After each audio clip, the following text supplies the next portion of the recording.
Mesdames, Messieurs, bonjour. Dans notre émission Africa Europa, avec Ousmane Kaba, Bonjour madame.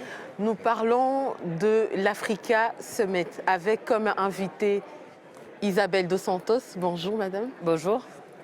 Maria Arena, bonjour madame. Bonjour. Vous êtes internationalement connue comme une femme d'affaires, chef d'entreprise. Et vous êtes ici au Parlement européen dans le cadre de l'Africa Summit. Est-ce que vous pouvez nous faire un petit résumé de l'activité de ce matin? Écoutez, j'étais très heureuse d'être invitée. Quand j'ai reçu l'invitation, je me suis dit que ce serait une excellente opportunité de pouvoir partager un peu l'expérience d'un point de vue du secteur privé. Donc, qu'est-ce que nous, les entrepreneurs privés, on fait en Afrique et qu'est-ce que nous, on peut aussi apporter pour le développement de l'Afrique et de la résolution de ces problèmes. Et donc aujourd'hui, je trouvais que le niveau du débat était vraiment très intéressant parce qu'il y avait des personnes qui venaient des différents milieux. Donc des gens qui étaient des NGO, des gens qui venaient du policy making, donc qui étaient soit des ministres ou des députés. Il y avait quelques personnes aussi du secteur empresarial, donc des entrepreneurs africains. Et effectivement, ce qui m'a fait grand plaisir, c'est qu'on reconnaît tous qu'on a les mêmes défis. Et les grands défis aujourd'hui qu'on a effectivement en Afrique, c'est qu'on a une croissance populationnelle élevée. On est en train de croître très rapidement. Beaucoup de nos économies n'arrivent pas à suivre cette croissance populationnelle. Et surtout d'avoir assez d'opportunités pour les jeunes, pour la jeunesse. Et pour la jeunesse, on va penser à l'éducation et surtout après l'éducation à l'emploi.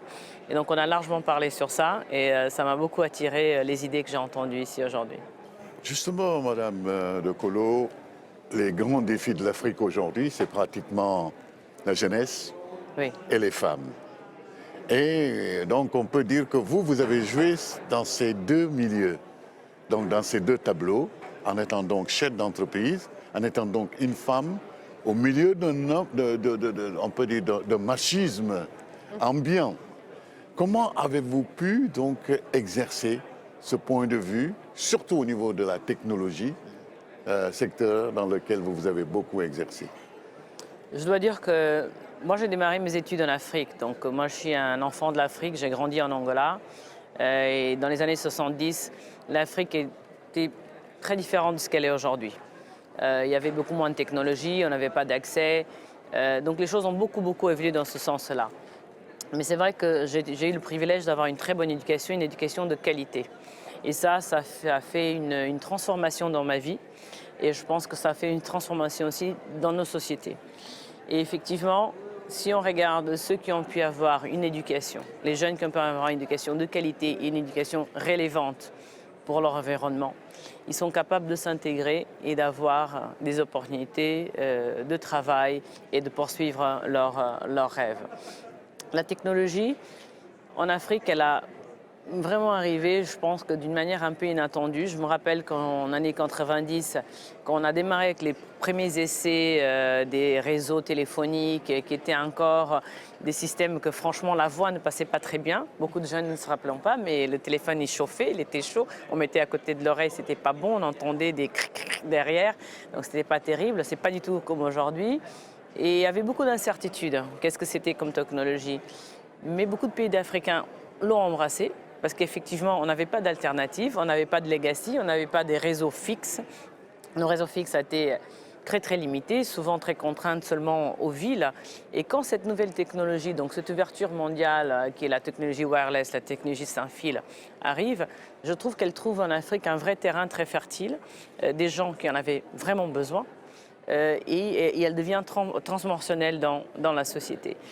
Moi, j'ai eu de la chance de commencer très tôt parce que j'étais là depuis les débuts, depuis 97. J'ai démarré dans les télécoms en 97, donc c'était tout au début du GSM.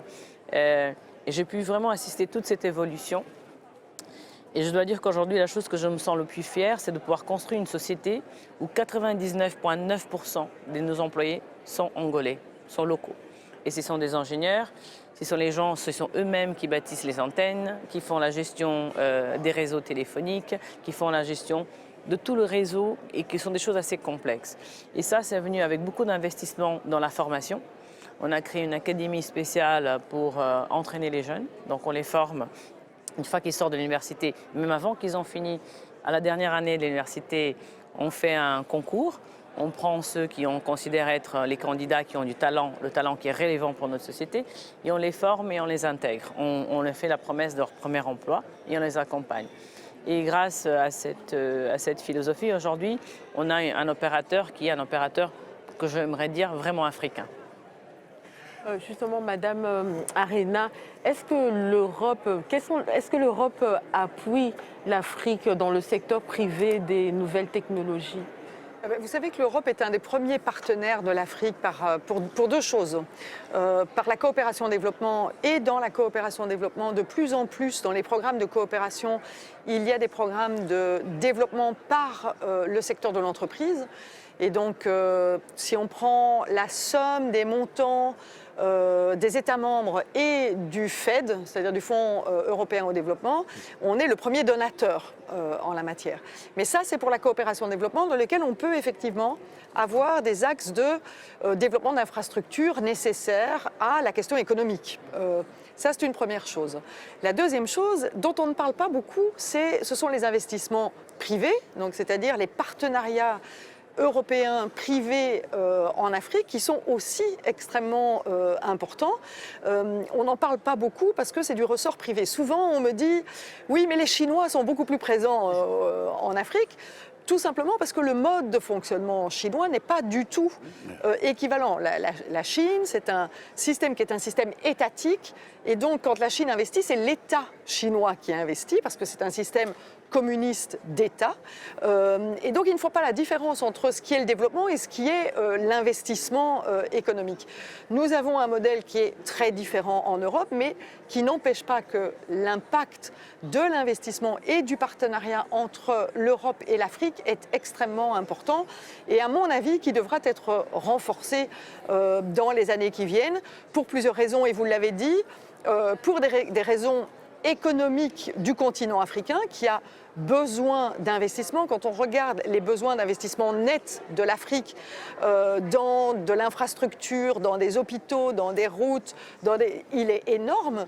Et donc il y a des besoins d'investissement importants et qui se feront sans doute avec des partenaires européens, mais aussi parce que je dirais c'est le premier partenaire stratégique des Européens. On est voisins. L'Afrique est beaucoup plus proche de l'Europe qu'elle ne l'est du Brésil ou qu'elle ne l'est du Japon.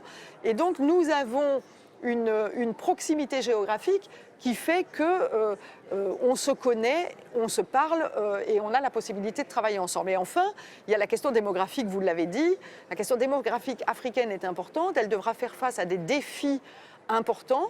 Et si nous, Européens, nous ne travaillons pas avec nos collègues africains sur ces défis-là, eh bien la grande question je dirais, qui fait peur aujourd'hui à beaucoup d'Européens, pas à moi personnellement, parce que moi personnellement je suis fille d'immigrés et donc je n'ai pas peur de l'immigration, mais certains Européens en ont peur. Il suffit de voir ce qui se passe aujourd'hui en Méditerranée et on comprend que les Européens ont une difficulté avec ça. Mais s'ils ne veulent pas avoir peur de l'immigration, il va falloir qu'ils tiennent compte de la situation démographique en Afrique, parce que s'il n'y a pas un vrai partenariat entre l'Europe et l'Afrique sur ces questions, je dirais, d'investissement économique, eh bien la question du flux migratoire sera beaucoup plus importante qu'elle ne l'est aujourd'hui, parce que je ne connais pas un être humain, je n'en connais pas un, qui quand il est en situation d'extrême pauvreté dans son pays, se laisse mourir. Quelle que soit son origine. Moi, je suis d'origine du sud de l'Italie. Mes parents mouraient de faim dans une petite île qui s'appelle la Sicile. Et plutôt que de mourir de faim, ils ont dit on va aller chercher du travail ailleurs. Et ils sont venus dans le nord de l'Europe. Et cela, c'est propre à l'être humain. Ce n'est pas propre à l'Afrique en particulier. Donc si on ne prend pas ça en considération, eh bien on est juste assis sur une bombe à retardement qui fait que des jeunes en désespoir vont faire tout et n'importe quoi pour quitter cette situation très difficile aujourd'hui dans certains pays africains. Justement, Madame Dos Santos, pensez-vous que vous pouvez jouer un rôle d'impulsion qui pourrait motiver les jeunes à rester en Afrique et à se diriger vers dans le secteur de nouvelles technologies. Je vais compléter, Mona, effectivement, ta question. Est-ce que devant le monopole de plus en plus dur de ces grandes sociétés qui dirigent la technologie, que ce soit Google et consorts, qu'est-ce que le petit Africain ou la petite Africaine peut avoir sa part dans ces développements technologiques? C'est vraiment l'excellente question parce que c'est très difficile. Le défi est énorme parce que ce qui nous sépare est très très grand. On a un divide, on a une division et elle est claire. Et aujourd'hui, il s'agit surtout d'une question de ressources humaines et du talent. Aujourd'hui, quand on regarde le continent africain, les meilleures universités au monde, en Afrique, il y a peut-être une ou deux qui sont dans les top 100 au monde. C'est un problème. Si on regarde les professeurs, la qualité des professeurs, la qualité des programmes académiques, tout ça, on n'a pas encore arrivé à résoudre.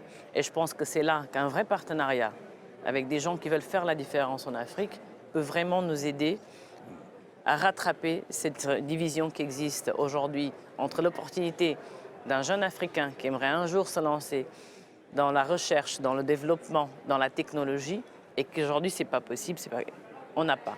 Pourquoi? Dans les universités africaines, on ne ferait presque pas de recherche et développement. Mais on a des gens qui sont très intelligents. Moi, dans ma société, j'ai vraiment eu de la chance de recruter des jeunes ingénieurs qui sont top partout dans le monde. Aujourd'hui, il y a des headhunters, des gens qui arrivent, qui veulent leur faire partir en Amérique, au Canada, avec des grands contrats. Et effectivement, ils restent parce qu'ils sont attachés à leur pays. Ils aiment être à côté de leur famille. Et une fois qu'ils ont un travail et une vie qu'ils aiment dans leur pays avec la qualité qui est leurs expectatives, de pouvoir avoir de la bonne éducation pour leurs enfants, de pouvoir avoir une maison, de pouvoir voyager. Donc, ils restent chez eux. Ils restent chez eux.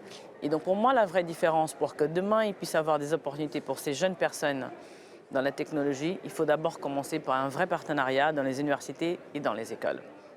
Par contre, c'est vrai qu'il y a quelque chose d'intéressant, un phénomène intéressant que je vois qui est en train de se passer, c'est qu'avec les jeunes Africains qui sont en train de développer des apps, des petits softwares, des apps, qui sont très très bonnes apps et qui sont des apps qui sont relevantes pour leur environnement. Nous, on a lancé dans notre société un concours annuel où on choisit les 10 meilleures applications et on leur aide à développer et on les met dans les réseaux et on leur aide aussi à commercialiser internationalement. Et c'est incroyable la créativité et la capacité que ces jeunes Africains ont de créer des applications, des apps, qui sont des apps qui sont relevantes pour beaucoup de gens au monde, hein, pas seulement que pour l'Afrique. Et quand vous voyez ça, Madame Honorable, donc devant toujours, moi ça me stresse quand je vois ce monopole qui est de plus en plus écrasant de ces communications qui d'ailleurs défient l'Europe. Bien sûr. Défie l'Europe. On est confronté et à la l'Afrique, même donc. difficulté que le continent africain, c'est-à-dire qu'aujourd'hui, il n'y a pas de plateforme européenne. Toutes les plateformes sont des plateformes qui ont été développées aux États-Unis et qui sont mises au service des Européens. Et donc je pense qu'il y a là un vrai travail d'appropriation de ces nouvelles technologies pour pouvoir avoir aussi ces nouvelles technologies. Mais là aussi où j'insisterai beaucoup, c'est la question des contenus de ces plateformes. Et je pense qu'il est important de promouvoir les diversités culturelles sur ces plateformes et donc la production de contenus qui ne soient pas des contenus qui viennent de certaines parties du monde, mais qui soient des contenus qui viennent des cultures locales. Et j'ai rencontré par exemple des jeunes qui viennent du Kenya et qui ont développé énormément de contenus qui sont diffusés sur les plateformes, que ce soit en matière de web-séries, en matière d'applications, Et donc il y a la question des plateformes, et moi je milite pour qu'on puisse avoir des outils technologiques moins monopolistiques que ce qu'on a aujourd'hui. Mais je milite aussi pour que sur ces plateformes, il y ait le plus de diversité culturelle possible pour donner la possibilité à ces jeunes de pouvoir vivre de leur création au travers de ces plateformes. Et là, on a vraiment un gros travail aussi à réaliser. Cette expérience de Bruxelles, Madame Dos Santos? Écoutez, j'ai vraiment beaucoup aimé. Je quitte d'ici avec des bons souvenirs. J'ai entendu qu'il y avait un plan qui a été fait entre l'Europe et l'Afrique, et le plan Marshall. Donc, j'ai hâte de connaître un peu plus de comment ça sera Nous appliqué. aussi. Ouais, moi, j'ai une dernière question avant de vous laisser partir. On sait aujourd'hui qu'en Afrique, l'éducation chez les jeunes filles doit être vraiment favorisée. Et vous, justement, en tant que femme africaine, est-ce que vous êtes impliquée pour promouvoir l'éducation dans le secteur des nouvelles technologies? Écoutez, je suis désolée parce qu'en fait, Non, c'est pas grave.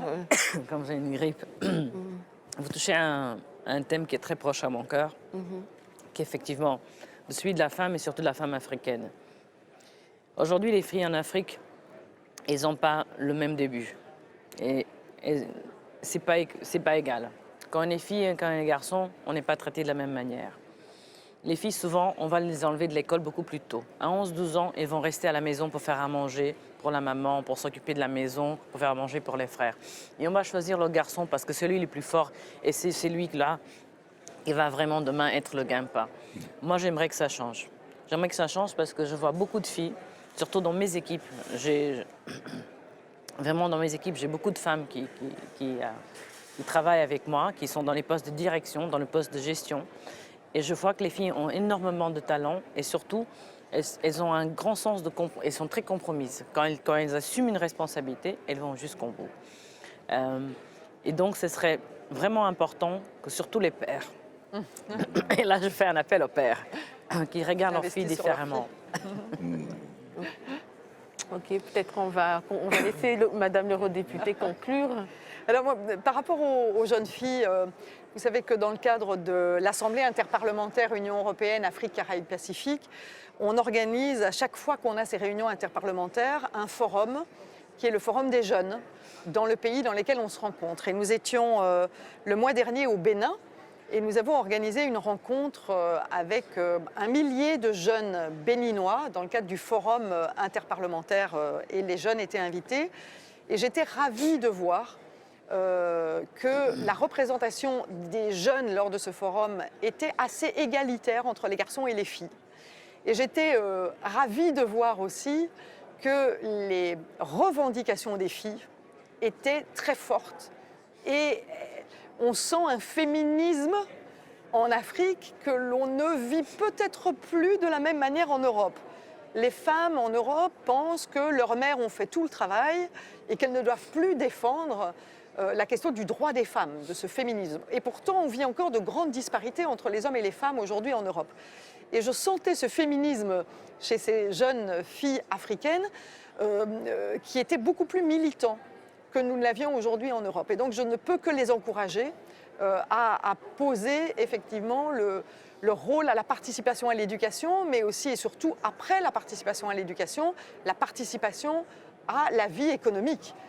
Et ça demande des changements de modèle culturel qui prennent plus de temps, parce qu'aller à l'école est une première chose, et puis faire accepter qu'à l'intérieur de la famille, la femme continue à aller travailler avec le diplôme qu'elle a, c'est une autre étape. Et donc, il faut vraiment qu'on puisse soutenir les femmes dans leur travail et dans leur investissement dans l'entreprise. Okay. On en reste là aujourd'hui, mais en espérant que c'est que le début Tout à fait. D'un nouveau débat. Il y a énormément de choses à dire concernant ce secteur. Bien que mon âge avait la voix minoritaire. Oui, voilà. Pour une fois. Et il faut de temps en temps. Hein. Donc, en tout cas, ce sera avec plaisir qu'on vous recevra à nouveau dans l'émission Africa Europa. Merci. Merci beaucoup. Merci pour tout.